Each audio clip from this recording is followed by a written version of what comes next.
আসসালামু আলাইকুম। এখন দেখবেন সংবাদ শিরোনাম। দ্রুতই দেশে ফিরে নির্বাচনে অংশ নেয়ার ঘোষণা তারেক রহমানের। বললেন, জয়ী হলে প্রধানমন্ত্রী হবেন কিনা ঠিক করবে জনগণ। বাংলাদেশে যেই ক্ষমতায় আসুক একসঙ্গে কাজ করবে ভারত। পরীক্ষা নিরীক্ষা করছে শেখ হাসিনাকে ফেরত দেওয়ার অনুরোধ জানালেন বিক্রম মিস্ত্রি। আয়নার মতো স্বচ্ছ নির্বাচন আয়োজনে ইসিকে আস্থা অর্জনের পরামর্শ। লেভেল প্লেইং ফিল্ড ও এআই এর অপব্যবহার রোধে সহায়তা চাইলেন সিইসি। নাটকীয়তা আর নানা বিতর্ক পেরিয়ে অবশেষে হলো বিসিবি নির্বাচন। প্রত্যাশিতভাবে সভাপতি আমিনুল ইসলাম বুলবুল, দুই সহসভাপতি ফারুক সাখোয়াত। বিদেশি শক্তির সহায়তায় ক্ষমতায় যেতে চায় না জামায়াত, মন্তব্য গোলাম পরোয়ারের। এনসিপিকে শাপলা প্রতীক না দেয়ায় ক্ষোভ সার্জিসের। প্রমারণা পূর্ণিমায় উড়ল রং বেরঙের ফানুস। বিহারে বিহারে বুদ্ধ পূজা আর পিণ্ডদান সহ নানা আচার। আত্মশুদ্ধি, সংযম অর্জন আর অকল্যাণ থেকে মুক্তি প্রার্থনা। আসসালামু আলাইকুম। এতক্ষণ দেখছিলেন সংবাদ শিরোনাম, এখন দেখবেন বিস্তারিত।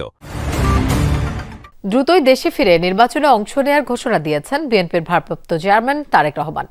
বলেছেন, প্রধানমন্ত্রী হিসেবে দায়িত্ব পালন করবেন কিনা তার সিদ্ধান্ত নেবে দল এবং দেশের জনগণ। গুম, খুন, হত্যার জন্য দায়ীদের বিচারের দাবি জানিয়ে বিএনপির ভারপ্রাপ্ত চেয়ারম্যান বলেন, দল হিসেবে অন্যায় করলে দেশের আইন অনুযায়ী আওয়ামী লীগেরও বিচার হবে। তারেক রহমান বলেন, ৭১-এ কোনো রাজনৈতিক দলের বিতর্কিত ভূমিকা থাকলে তার জবাব তারাই দেবে। বিবিসি বাংলাকে দেয়া সাক্ষাৎকারে বিএনপির ভারপ্রাপ্ত চেয়ারম্যান এসব কথা বলেন। প্রায় ১৭ বছর নির্বাসিত জীবনে বিএনপির ভারপ্রাপ্ত চেয়ারম্যান তারেক রহমান ২০০৮ নির্বাচনের পর সরাসরি গণমাধ্যমের মুখোমুখি হওয়া হয়ে ওঠেনি আর। পরিবর্তিত পরিস্থিতিতে দীর্ঘ বিরতি শেষে প্রথম আনুষ্ঠানিক এবং ভার্চুয়াল সাক্ষাৎকার দিলেন বিএনপির ভারপ্রাপ্ত চেয়ারম্যান তারেক রহমান। ফিজিক্যালি হয়তো আমি এই দেশে আছি, বাট মন মানসিকতা সবকিছু মিলিয়ে তো আমি গত ১৭ বছর ধরে বাংলাদেশেই রয়ে গিয়েছি।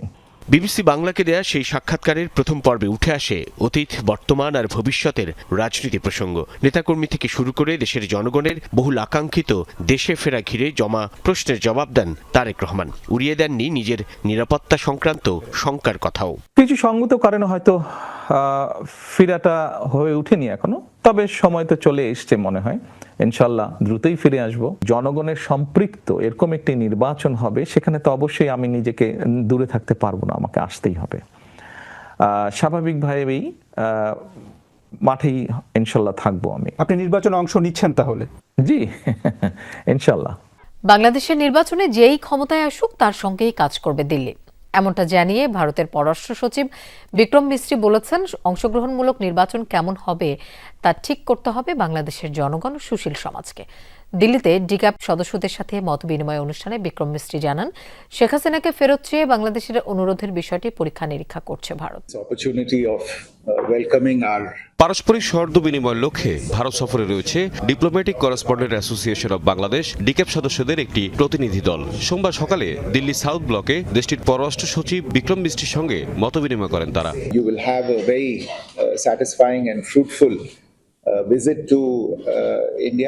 মতবিনিময়ে উঠে আসে বাংলাদেশ ভারত সম্পর্কের প্রসঙ্গ। দুই দেশের পারস্পরিক সম্পর্ক নিয়ে ভারতের অবস্থান তুলে ধরেন দেশটির পররাষ্ট্র সচিব। আসন্ন জাতীয় সংসদ নির্বাচন নিয়েও কথা বলেন বিক্রম মিস্ত্রি। জানান, যারাই নির্বাচিত হয়ে ক্ষমতা আসবে তাদের সঙ্গে কাজ করবে Bharat. We look forward to the earliest possible elections in Bangladesh, free, fair, participatory and inclusive elections, and we remain ready to deal with any government that emerges from these elections with a popular mandate. Vikram মিস্ত্রি বলেন, বাংলাদেশের মানুষ তাদের গণতান্ত্রিক অধিকার অনুযায়ী পছন্দের সরকার নির্বাচন করুক, সেটাই প্রত্যাশা করে ভারত।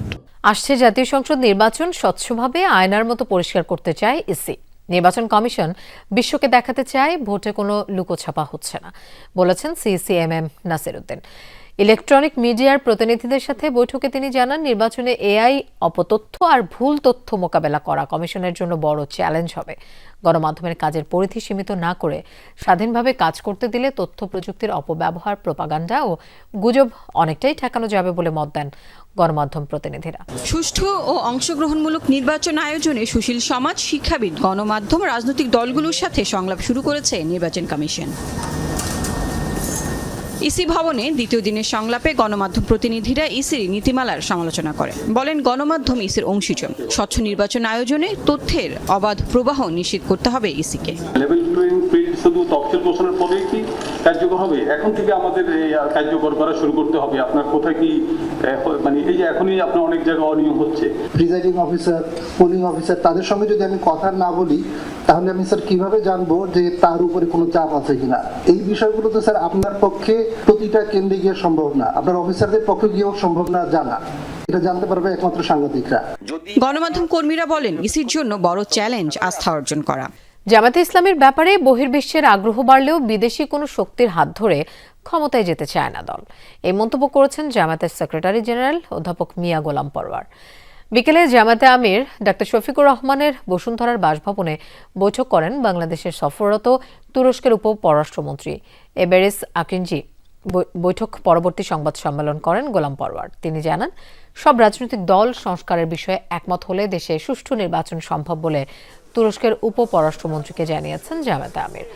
বৈঠকে ফিলিস্তিন ও রোহিঙ্গা ইস্যুতে তুরস্ক প্রেসিডেন্টের ভূমিকার প্রশংসা করেন ডাক্তার শফিক। তিনি বলেন, বাংলাদেশ ও তুরস্কের মেডিকেল এবং শিক্ষাক্ষেত্রে যৌথভাবে কাজ করার সুযোগ রয়েছে। জামায়াতে নিবন্ধন ফিরে পাওয়া ও নির্বাচনে অংশ নেওয়ার সুযোগ তৈরি হওয়ায় অভিনন্দন জানান এবেরিস আকিনজি। গণভোটে সম্মত হয়েছে নীতিগতভাবে, কিন্তু জামাত ইসলামের পক্ষ থেকে বলা হয়েছিল যে একই দিনে নয়, গণভোটটা একটু আগে হওয়া দরকার, তাহলে জুলাই সনদের বাস্তবায়নের আইনি ভিত্তিক প্রশ্নগুলো খুব ইজি হয়ে যাবে। অন্যান্য দলগুলো যাদের যেটা নোট অফ ডিসেন্ট ছিল সেগুলোকে একটা জায়গায় সম্মতভাবে করা যায় কিনা সেসব আশা করি আমরা একটা আশাবাদ আমাদের মধ্যে তৈরি হয়েছে যে 8 তারিখের আলোচনায় হয়তো এগুলোর একটা নিষ্পত্তি হবে ইনশাআল্লাহ। যে নির্বাচন কমিশন একটি দলকে একটা মার্কা দেওয়ার ক্ষমতা দেখাতে পারে না, সেই কমিশনের প্রতি দেশের মানুষ কিভাবে আস্থা রাখবে, এমন প্রশ্ন তুলেছেন এনসিপির উত্তরাঞ্চলের মুখ্য সংগঠক সার্জিস আলম। সকালে নাটোরে দলের জেলা সমন্বয় সভার আগে প্রেস ব্রিফিং করেন সার্জিস। বলেন, যেহেতু শাপলা প্রতীক পেতে আইনগত কোনো বাধা নেই, তাই আগামী নির্বাচনে এনসিপি শাপলা প্রতীক নিয়েই অংশ নেবে। যেহেতু আমাদের শাপলা প্রতীক পেতে আইনগত কোনো বাধা নেই, তাই এনসিপি আগামী নির্বাচনে শাপলা প্রতীকেই অংশগ্রহণ করবে। নাটকীয়তা, বিতর্ক ও আইনি জটিলতা শেষে অনুষ্ঠিত হলো বিসিবি নির্বাচন। গঠিত হলো 25 সদস্যের নতুন পরিচালনা পরিষদ। প্রত্যাশিতভাবে নির্বাচিত হয়েছেন আমিনুল ইসলাম, ফারুক আহমেদ। ক্যাটাগরি 3-এ 35-7 ভোটের ব্যবধানে দেবব্রত পালকে হারিয়েছেন খালেদ মাসুদ পাইলট। তামিমবিহীন বিসিবি নির্বাচন ছিল অনেকটা সাজানো গোছানো। সেই নির্বাচনের আনুষ্ঠানিকতা শুরু সকাল 10টায়। বিকেল 4টা পর্যন্ত চলে 23 পরিচালক নির্বাচনের ভোট গ্রহণ, যার মধ্যে 8 জন আবার বিনা প্রতিদ্বন্দ্বিতায় জিতে গিয়েছিলেন আগেই। ক্যাটাগরি 2 থেকে সর্বোচ্চ 12 জন পরিচালক তামিম ইকবাল, লুৎফর রহমান বাদলরা সরে যাওয়ায় ফলাফল অনুমেয়ই ছিল এখানে। 76 জন কাউন্সিলরের মধ্যে ভোট ই ব্যালটে 34 সহ মোট ভোট দিয়েছেন 43 জন, ছিলেন না 33 কাউন্সিলর। ই ব্যালট নিলেও ভোট দেননি তামিম।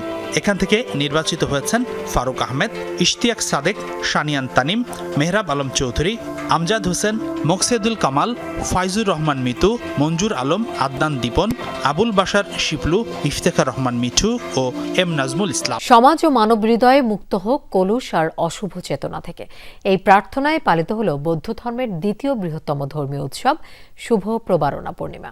দিনভর বুদ্ধ পূজা, পঞ্চশীল, অষ্টশীল প্রদান আর নানা ধর্মীয় আচারে পালিত হয়েছে দিনটি। সন্ধ্যায় সহস্র প্রদীপ প্রজ্বলন আর ফানুস উড়িয়ে আত্মশুদ্ধি, সংযম অর্জন আর অকল্যাণ থেকে মুক্তি প্রার্থনা করেন বৌদ্ধ ধর্মাবলম্বীরা। আধার ফুঁড়ে এ এক আলোকময় যাত্রা, মনের যত অশুভ চেতনা আর অমঙ্গল সব কুড়িয়ে ফানুস রূপে উন্মুক্ত করা হলো অসীমে, যেন মন আত্মা থাকে শুদ্ধ আর পবিত্র। বৌদ্ধ ধর্মের দ্বিতীয় বড় উৎসব প্রবারণা পূর্ণিমা। এদিন আত্মশুদ্ধি অর্জনের মধ্য দিয়ে অশুভকে বর্জন আর সত্য ও সুন্দরকে বরণে ব্রতী হন বৌদ্ধ ধর্মাবলম্বীরা। হৃদয়ের সব কলুষ পেছনে ফেলে আত্মোপলব্ধি, সংযম আর মানব প্রেমে উজ্জীবিত হওয়ার দিন এটি। জগতের সকল প্রাণী সুখী হোক, দুঃখী থেকে মুক্তি লাভ করুক। প্রভুর কাছে আমাদের প্রথম প্রার্থনা থাকবে আমরা যেন পৃথিবীটা শান্তিময় হোক, আমাদের পৃথিবীতে যেন অশান্ত দূরীভূত হোক। বুদ্ধর কাছে প্রার্থনা করে যাতে সারা জীবন ভালো থাকতে পারে, সুখে থাকতে পারে। পড়াশোনাটা ভালো মতো শেষ করে একজন অ্যাডভোকেট হতে পারি, এটাই চাচ্ছি।